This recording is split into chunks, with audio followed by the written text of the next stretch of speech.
Hello, welcome back. Thank you for joining me here.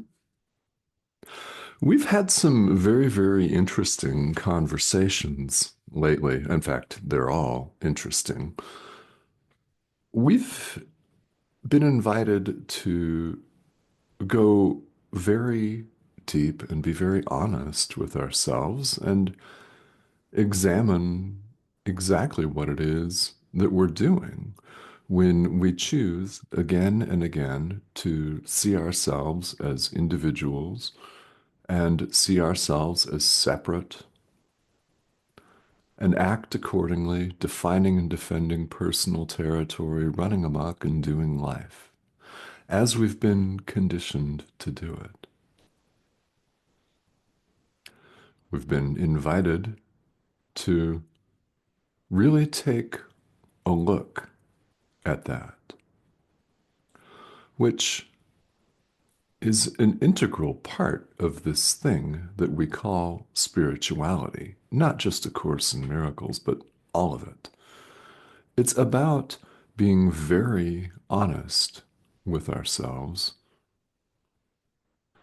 very honest, as in adult level honest. And we all know this, so it's no wonder that when we look at everything that's going on this wobbling, spinning ball of rock, that there appear to be billions of people not engaged in spirituality at all. I mean, who's to say they're not, but they don't appear to be. And that's fine. Here you are doing the work that people are afraid to do, and you too, perhaps, right? We can all relate to this. We all, each and every one of us, experience reluctance and resistance to do what we're actually asked to do, which is simply look at our experience, all of it, 100% in its totality. We don't want to do that because there's some things that we want to keep out of sight, out of mind. So we think you can't get it out of mind.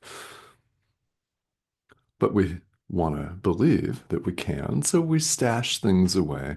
We hide them away. We put them in a box, so to speak, or stash them away in storage, so to speak, or a dark room or a closet, some hidden corner for whenever, but not right now. We have judgments that we want to hang on to, judgments about other people, about other groups of people, about ourselves, that we're not willing to let go of. Yet here we are, shown repeatedly, over and over again, that if we want we really say we want, peace, the peace of God, if we really want that, we have to take a look at all of our stuff. There's no choice but to do it. So the only thing we can do is delay that. All of our resistance is aimed at delaying the inevitability of our finding this wobbling, spinning ball of rock, grossly wanting and taking a look at our experience because we realize that there's more to it than simply doing the same things over and over again and not having peace at all. Or maybe in a couple of wild, fleeting moments, but it doesn't last.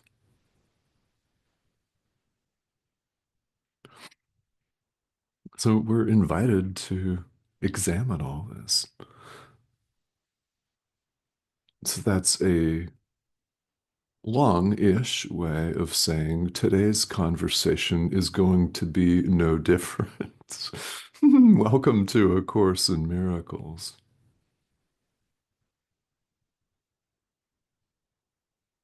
Did you expect something else? I mean, maybe you did, and that's fine, right? Discourse is one of many doors. It's one of many spiritual traditions, which simply is the case, isn't it? I mean, there are many, many traditions out there, from the traditional major world religions to everything else. And there's a lot of everything else. So, yeah, let's all just recognize that we're here for a reason today, whether you're a course student or not. You're here for a reason. There's a message for you from the Holy Spirit, from our inner teacher, from Jesus, from whatever you want to call it. You'll know it when you hear it. So, here in the text, we're talking about what the Course refers to as specialness. And we're on chapter 24, section 2, which is entitled The Treachery of Specialness. And it is deeply treacherous. So, what is specialness? It's our belief that we're separate, basically, that we've separated from God and we're therefore separate from all of the other wild, screaming human beings and other life forms that inhabit this planet. So it appears. So it appears. And we're running off doing our thing, defining and defending personal territory, defining and defending personal territory. And we do this not just with the physical body, but in every arena of life. We define and defend personal territory in our relationships, in our work life, in our career life, in intangible ideas like our professional reputation and our social status and stuff like that. We define, defend, separate, separate, special.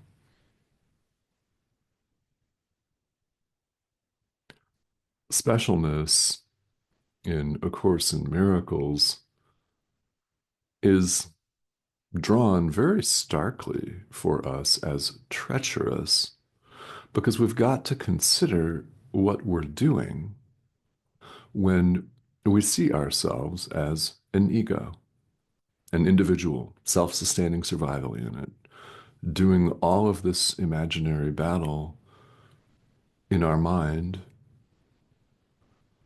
and, in extreme cases, acting it out here on the screen of life. We all know that a violent thought is a violent thought. An attack thought is an attack thought, whether it leads to physical or verbal violence or not. It's still an attack thought in the mind, which is what this course addresses. The mind.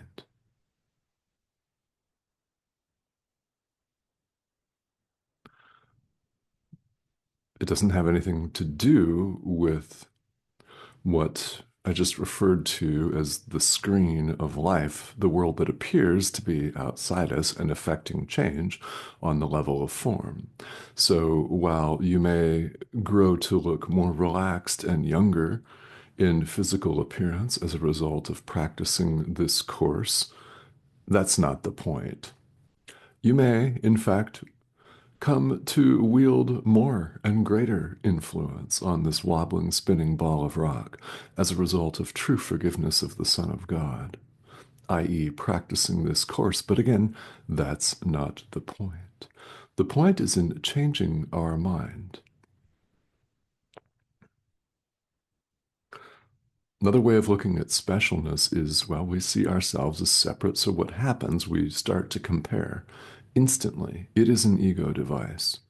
Comparison is an ego device and mechanism where we see ourselves as better than someone else, or our group of people as better than someone else, or you might see yourself as worse than someone else, or your group of people as lowly and worse than someone else.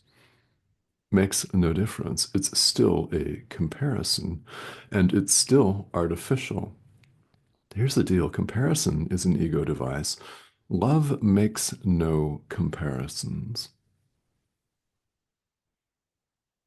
Love does not compare.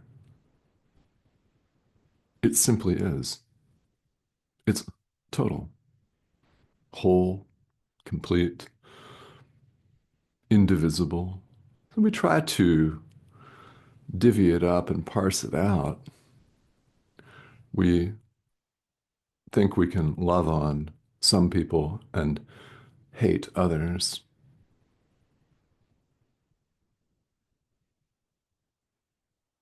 No, love is total. So if you hate even one person, that's not love. That is something that we don't want to accept because we're so conditioned to think we're an individual. That's why we don't see a lot of people outwardly practicing spirituality, or they dabble in it. That's why we don't see more people doing this course, too, because it is about this deep honesty with ourselves, which we're invited to embrace. You will encounter resistance. It's part of the process. It's always the ego that resists.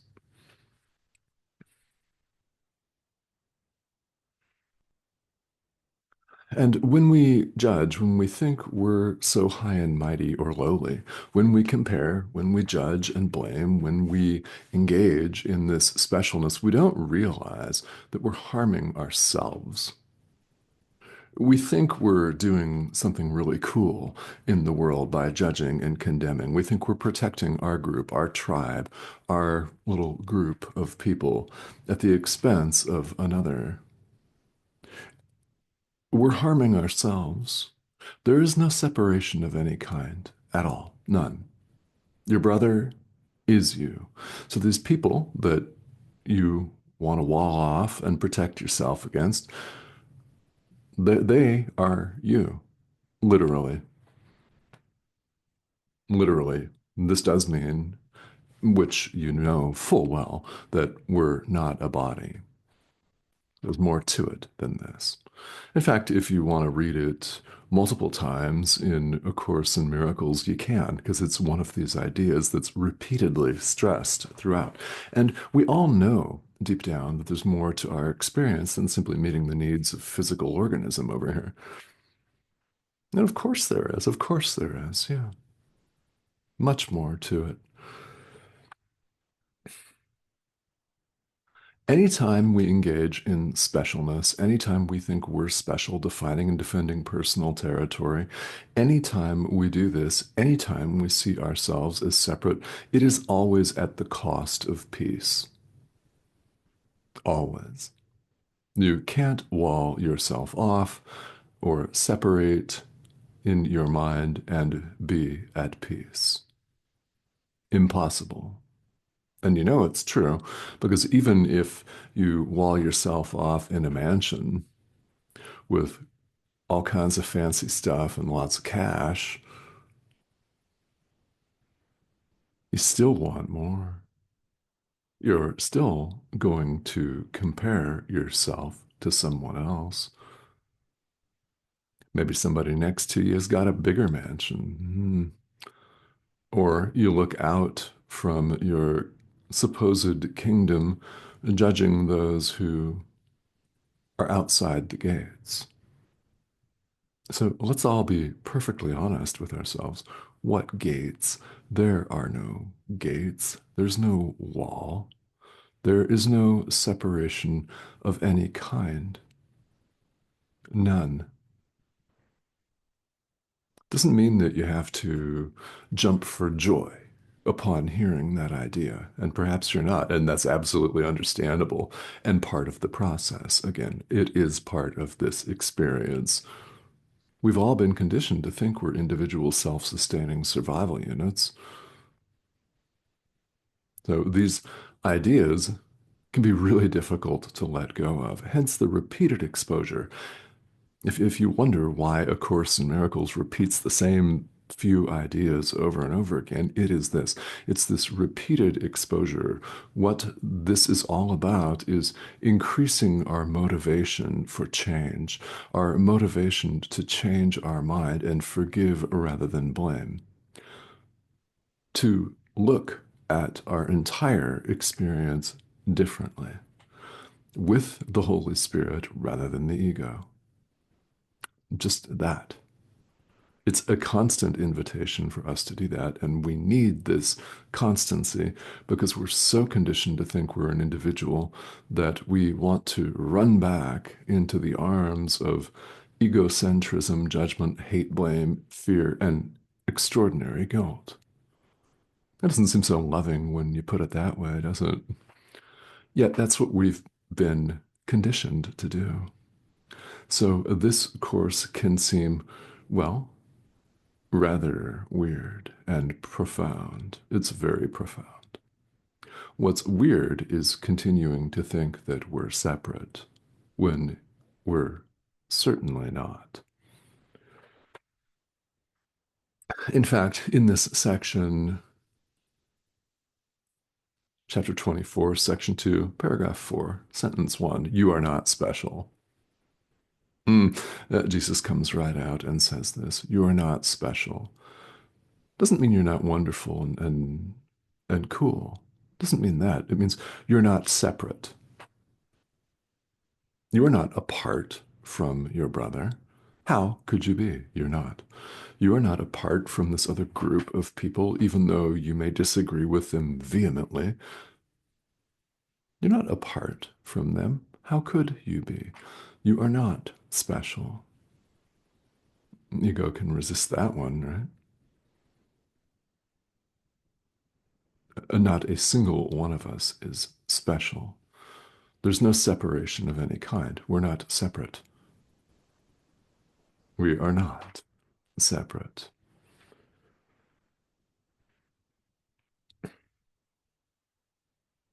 How could we hold this idea of specialness, comparison, and judgment in our mind and know peace? We cannot, because if we're judging, we're not at peace.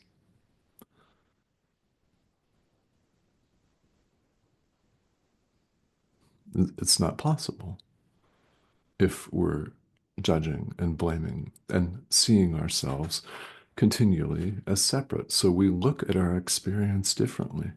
We look at it with the Holy Spirit, our inner teacher. Again, call this whatever you want to call it. It's part of our mind. We're invited to listen to it and look at our entire experience through that lens rather than the lens of separation and see things for what they really are, not for what they appear to be, but for what they really are. Look past the surface, the specialness, the apparent differences. Yeah, on the level of form, there are lots of apparent differences. Look beyond that to the meaning, the content, the truth, the heart of the matter. That's what happens when we choose to look at our experience with the Holy Spirit. We go beyond mere appearance, mere outward distinctions. There appear to be many. I mean, after all, 8 billion's a big number, and that's just the raving, screaming Homo sapiens sapiens, not to mention all of the other animals, birds, fish, insects, a lot of those, right? Other life forms. There's multiplicity on the level of form. The level of form is not reality. It's beyond that. Let's look there. Go there. Go there.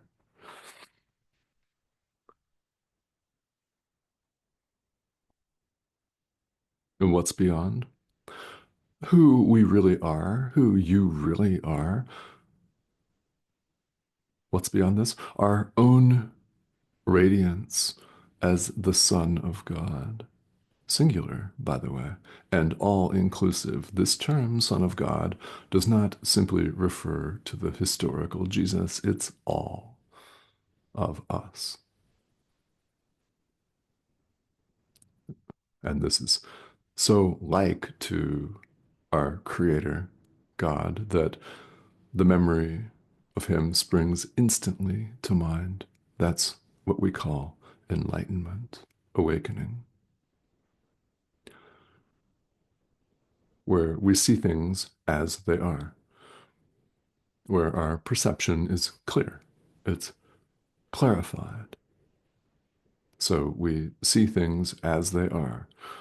From here, truth dawns of itself. When we see our own radiance, that is so like to truth that it dawns of itself. It's so like to the Father that we remember Him,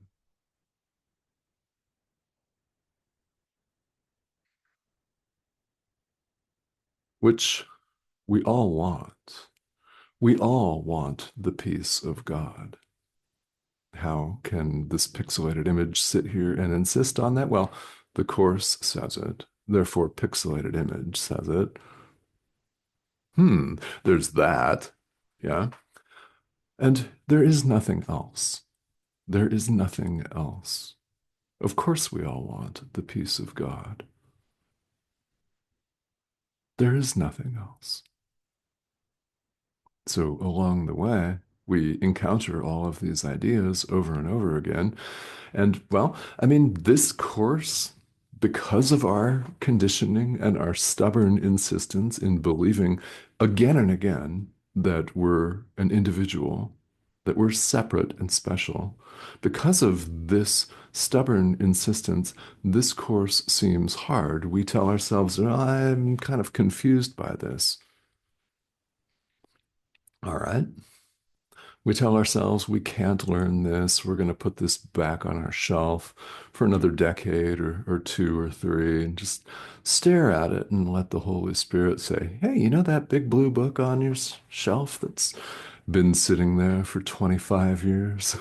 I mean, I don't know. I actually know people that have told me that.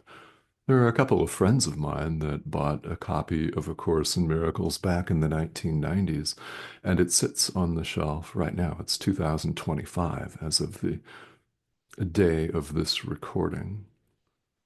Of course, time's completely artificial. I mean, what's 2025? What's 1990? We made that up. I'm just saying. So, you're invited wherever you find yourself on your spiritual journey to take what applies to you here. You have heard, no doubt, at least one, perhaps more, messages from the Holy Spirit that are directly meant for you. You'll know what those are. You always do. We all do every time we listen to a discussion on spirituality. Out of all the things that are said, which is a lot, of course, there are a couple of nuggets or key components that just stick in your mind. That's the Holy Spirit speaking to you. Please, we're invited to pay attention to these.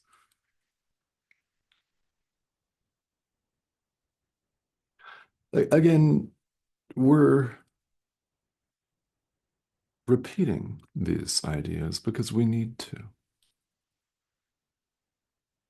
I mean, if someone doesn't hear, if you don't hear that spirituality is an adult endeavor where we take a look at all of our experience, even the stuff that we'd prefer to keep hidden, which you know is true. We got to do that, right? If you don't hear that often enough, you may not develop the motivation to do it. And at the same time, if you don't hear about the power of our inner teacher, in other words, your power, inner teacher, then you may not be as motivated to access it. Well, I hope that you are more motivated to access your own power as a result of this discussion, and all of them, in fact. So, this is what's going on. This pixelated image on your screens sharing the Holy Spirit with you, and you'll hear what you're meant to hear. And should you choose to come back for the next video, this is a series that's been ongoing for the last 4 years, actually. So you'll notice there's a lot of content here. If you have particular questions, please feel welcome to ask them. I do check the comment thread with some consistency here, so I will see the questions if you have them. And please ask if you do. And thank you to those of you who have recently subscribed. It's wonderful to have you here. It's an international community. It's growing. That's the prompt. If you want to subscribe and you have not, click that icon and join us. Okay. So, well, nobody ever said this was shallow and dull. You deserve nothing less than, well, the Holy Spirit, than what this course both says and means as a practical matter. So I thank you for joining me, and I will see you again soon.